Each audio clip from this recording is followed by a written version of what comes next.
Stato di crisi e del mondo agricolo, la Confagricoltura Sicilia chiede un incontro urgente ai prefetti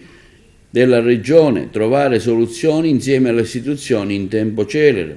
Una pesante crisi sta conducendo al collasso l'agricoltura siciliana, con l'aumento dei costi di produzione e la diminuzione dei prezzi all'origine,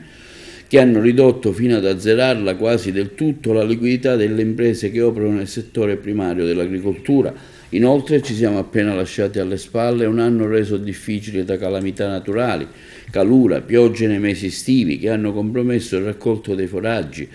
lo sviluppo di diverse fitopatie che hanno compromesso in alcuni casi l'intera produzione, come nel caso della peronospera nel comparto vitivinicolo che ha messo in ginocchio intere province, mancate piogge che hanno compromesso la produzione delle arance nella piana di Catania e non solo, nonché fenomeni di calura, siccità in tutti i comparti agricoli. Sul versante della burocrazia, troppe lentezze e ritardi che contribuiscono ad aggravare la situazione, come quelle per i pagamenti definitivi delle varie spettanze che vanno sbloccate, il bando sul carburante agricolo, sul latte e sul caro energia, tutte sovvenzioni che garantirebbero liquidità alle aziende agricole. Per quanto riguarda la gestione delle risorse idriche, occorre un lavoro straordinario da parte dei consorzi di bonifica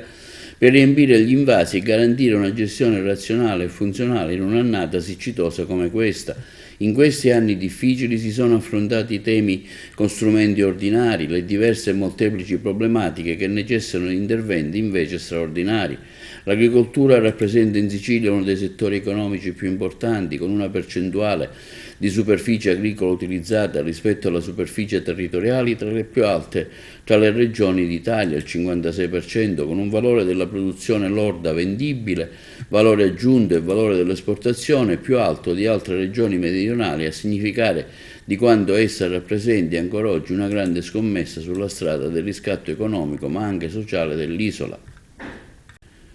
Moratoria dei mutui bancari, delle cambiali agrarie, ristrutturazione delle passività con l'intervento delle garanzie SMEA per migliorare il rating e creare una reputazione finanziaria,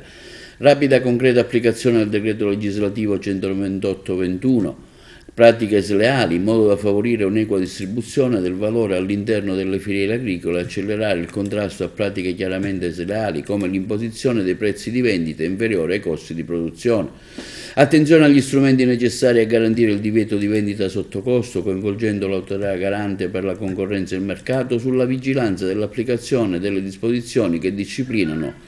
le relazioni commerciali in materia di cessione di prodotti agricoli, attivazione di un tavolo di riforma e rimodulazione dell'applicazione della PAC. Questi punti programmatici, come spiega il presidente di Confagricoltura Sicilia, Rosario Marchese Ragona, rappresentano le priorità inderogabili per venire incontro alle difficoltà quotidiane del mondo che rappresentiamo. Incontreremo i prefetti siciliani consegnando un documento sulla grave situazione del comparto agricolo ed esponendo le principali criticità. Siamo certi, conclude l'avvocato Rosario Marchese Ragona, presidente di Confagricoltura Sicilia, che l'autorevole intervento dei rappresentanti dello Stato sul territorio potrà essere risolutivo nel garantire equità sociale e tutela del più importante settore economico della nostra amata Sicilia.